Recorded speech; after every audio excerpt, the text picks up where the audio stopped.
Bueno, hasta ahora estuvimos planteando problemas, mirando numeritos. Vamos a ver ahora algunas cuentas para resumir numeritos y algunos métodos gráficos para poder representarlos. Voy a hacer un ejemplo. Tenemos acá los siguientes datos: 68,7, 69,5, 70,9, 68,6, 67,7, 71,8, 66,1, 67,3, 67,5, 73,2. N igual a 10 observaciones. Lo primero que vamos a hacer es ordenar los datos. Lo que queremos hacer es construir un histograma. Entonces, primero los ordenamos en forma creciente. El dato más chico es el 66,1, el dato más grande es el 73,2. Además, podemos calcular el promedio, que da 69,11, y el desvío estándar, que da aproximadamente 2,24. Lo que vamos a contar ahora es un método para representar estos valores mediante un gráfico, para tener una idea visual de cómo se distribuyen estos números en la recta, dónde hay más concentrados, dónde hay menos, etc. Eso lo vamos a hacer mediante un histograma. Para construir un histograma tenemos que determinar puntos de corte que van a formar límites de intervalos que van a cubrir todo el rango de los valores observados. Como el más chico es 66,1 y el más grande es 73,2, vamos a agarrar y dividir el intervalo 66-74 y elegimos como puntos de corte el 68, el 70 y el 72. De esta manera conformamos 4 intervalos: entre el 66 y el 68, entre el 68 y el 70, entre el 70 y el 72, entre el 72 y el 74. Tenemos así intervalos disjuntos que cubren el rango de nuestros valores observados. Una vez que calculamos los intervalos, vamos a calcular la frecuencia de cada uno de esos intervalos. ¿Qué es la frecuencia de un intervalo? Es contar la cantidad de datos que pertenecen a cada intervalo. Por ejemplo, si miramos el intervalo 66-68, vemos que tenemos 1, 2, 3, 4 datos en el intervalo 66-68. Si miramos el intervalo 68-70, tenemos 1, 2, 3 datos. En el intervalo 70-72 tenemos 1, 2 y por último tenemos un último dato para el último intervalo. Tenemos entonces acá escritas la frecuencia de cada uno de los intervalos. Repito, la frecuencia representa cuántos datos está en cada intervalo. En general, la frecuencia de un conjunto es cuántos datos pertenecen a ese conjunto. Mientras que la frecuencia relativa es el cociente entre la frecuencia y el tamaño del conjunto de datos. En este caso teníamos 10 datos, la frecuencia relativa se obtiene dividiendo las frecuencias por 10. Bien, ahora sí, con estos valores vamos a hacer nuestro histograma. En el eje X vamos a representar los datos y lo que vamos a hacer es graficar los intervalos. Arriba de cada intervalo vamos a escribir una altura constante. Y la idea es que la altura, junto con la base del intervalo, da un área. El área tiene que ser igual a la frecuencia relativa. Entonces, lo que queremos es que la frecuencia relativa coincida con el área. Y además el área sabemos que es base por altura. Y entonces a partir de esta fórmula deducimos qué altura hay que poner arriba de cada intervalo de forma tal que el área coincida con la frecuencia relativa. Este es el histograma que representa a nuestros datos. El área, en cada caso, representa la frecuencia relativa de cada uno de los intervalos. Queremos ahora contarles un poco una manera diferente de presentar el promedio, de explicar por qué es tan importante matemáticamente el promedio. Lo que nosotros teníamos eran datos, no sé, 69,7, 70,3, 72,8, números inventados. Y una pregunta natural es: dame un valor que sea representativo de tus datos. Esa es la pregunta. ¿Cómo resumís todos estos valores, en este caso 3, por un número que vos consideres que represente bien tu conjunto de datos? Entonces lo que va a pasar es que a cada uno de los valores que uno tenga lo va a estar reemplazando por un numerito. Todos estos van a ser sustituidos por un único número. Vamos a pensar ese número como A. En vez de los datos originales vamos a poner una constante. Y queremos determinar un criterio para elegir cuál es la mejor constante para resumir a los datos. Una primera posibilidad sería pensar que 69.7 menos A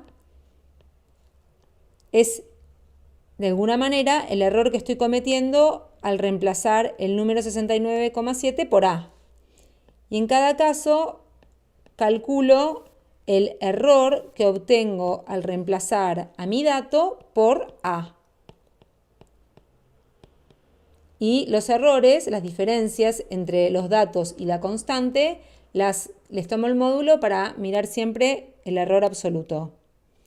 A esto lo puedo llamar L1 de A y puedo pensar en encontrar el valor de A que de alguna manera minimiza esta función. Ese sería el valor de A que mejor representa los datos si considero como criterio de pérdida si evalúo la bondad de una constante con la función L1. Entonces, posibilidad 1 es buscar A que minimice esta función.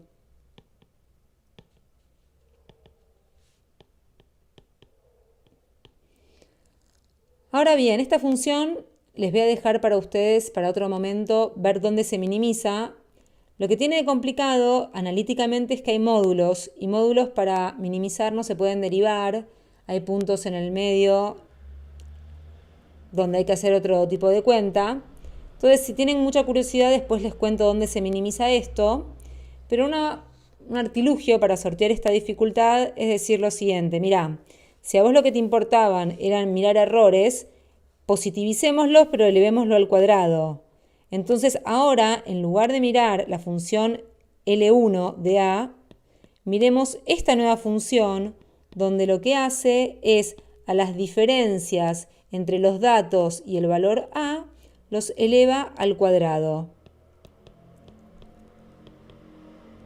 Y este cuadrado hace que uno ponga acá un L2 de A y considere esta nueva función. Y lo que hacemos ahora es buscar ahora el valor de A que minimiza esta nueva función.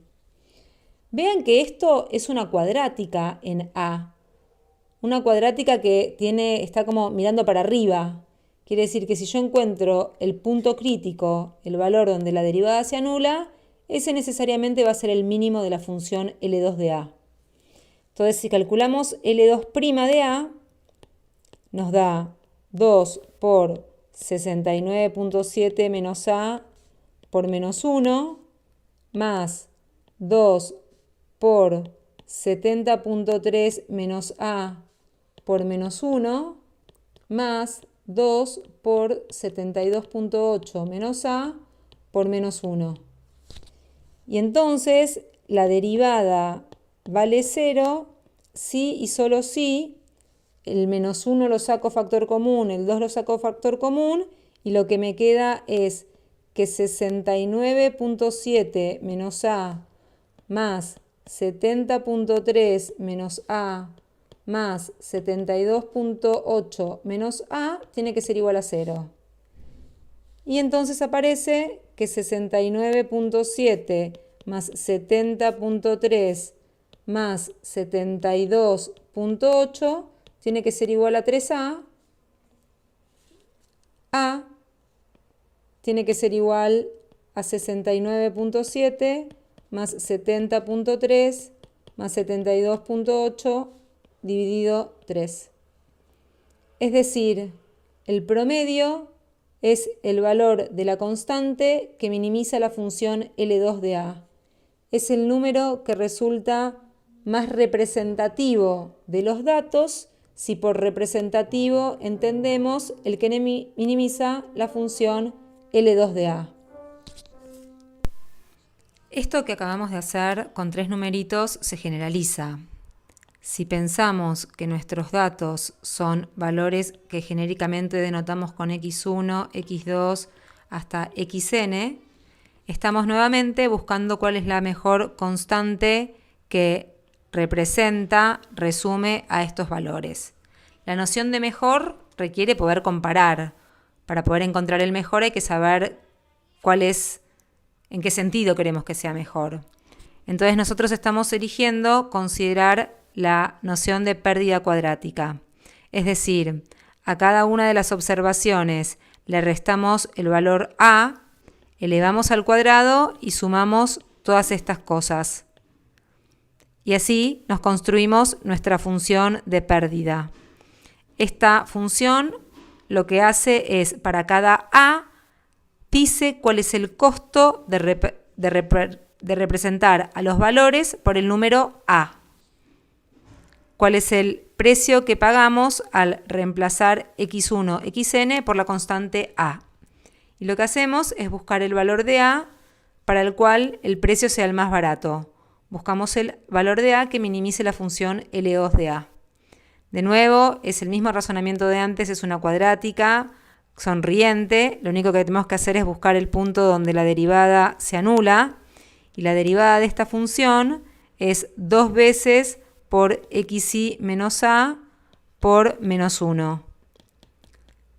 Cuando igualamos la derivada al 0, L' de a vale 0, el menos 2 lo sacamos y lo que nos queda es que xi menos a, la sumatoria tiene que ser 0. O sea, la sumatoria de xi tiene que ser menos la sumatoria de a, tiene que ser 0. Entonces nos queda que la sumatoria de xi tiene que ser igual a n veces a. Y por consiguiente a es igual a la sumatoria de xi dividido n. Es decir, el promedio es el valor que minimiza la función L2 de a. Para esta noción de pérdida, el promedio es la mejor constante que resume nuestro conjunto de datos. Queda pendiente saber cuál es la mejor constante si ahora consideramos xi menos a sin el cuadrado. Si tienen mucha curiosidad, pregunten. Vamos ahora a tratar de explicar un poquito la varianza muestral. Vimos que si teníamos números x1, xn, entonces si buscábamos la mejor constante para reemplazar a los datos y considerábamos la que minimiza la suma de los errores cuadráticos, esta función se minimiza eligiendo como a el promedio, la suma de los valores dividido n. Lo que vamos a medir ahora es de alguna manera cuál es el error promedio que cometemos al reemplazar cada uno de los datos por el promedio. O sea, lo que nos interesa ahora es mirar el error que cometemos al reemplazar a cada uno de los valores por el promedio. Estos errores cuadráticos, en un principio los dividiríamos por n para tener una idea de error promedio al reemplazar cada dato por el promedio total. Y por cuestiones técnicas, en lugar de dividir por n, vamos a dividir por n-1. Y vamos a ver más adelante por qué es esta la elección. Tenemos así lo que vamos a llamar la varianza muestral. Lo que está haciendo es mirando la variabilidad de los datos alrededor del promedio. Como todo esto está calculado al cuadrado, hemos perdido unidades y si queremos mirar dispersión de los datos alrededor del promedio en las unidades originales, vamos a definir el desvío estándar siendo 1 sobre n-1, la suma de xi menos x raya, pero a todo esto ahora le sacamos raíz cuadrada. Tenemos así una idea de dispersión de los datos alrededor del promedio. Cuanto más chico es el desvío estándar, más representativo resulta el promedio de los datos. O sea, más concentrados están los datos alrededor del valor del promedio. Hasta ahora presentamos un montón de problemas, preguntas y datos con los que pretendemos responder a las preguntas planteadas. Vamos ahora a contar algunas cuentas básicas que hacemos cuando tenemos datos. Usamos x1, xn para denotar a los valores observados. N es la cantidad de datos que tenemos, el mínimo es el más chico, el máximo es el más grande y la mediana es cualquier valor que deja la mitad de los datos de cada lado. La mitad son más chicos y la mitad más grandes. El promedio, que se llama x raya, es ni más ni menos que la suma de todos los valores dividido n, la cantidad de datos que tenemos.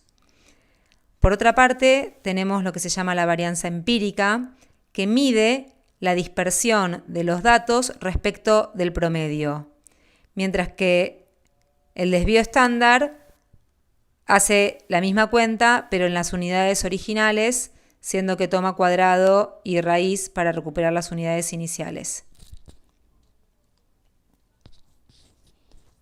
Por otra parte, vamos a mirar histogramas, que son una manera de resumir en forma gráfica los datos. Para construir un histograma, agarramos los datos, los ordenamos y agarramos el intervalo comprendido entre el mínimo dato observado y el máximo.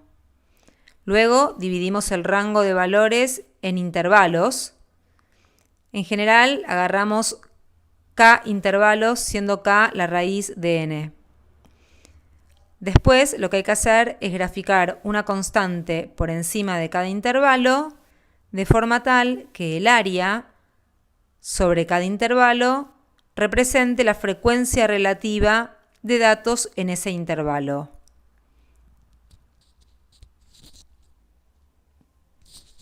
Entonces, ¿qué es la frecuencia relativa? La frecuencia relativa con la que se observa un evento de interés o un intervalo se calcula de la siguiente manera. N es el número de veces que repetimos el experimento, la cantidad de datos que tenemos. NA es la frecuencia con la que observamos el evento A. Es el número de veces que el resultado del experimento pertenece a A en las n repeticiones. Y entonces la frecuencia relativa es el cociente entre la frecuencia y la cantidad de repeticiones. Las frecuencias relativas son las áreas que tenemos que representar en el histograma. Vamos ahora a hacer un ejemplo para aclarar estas definiciones.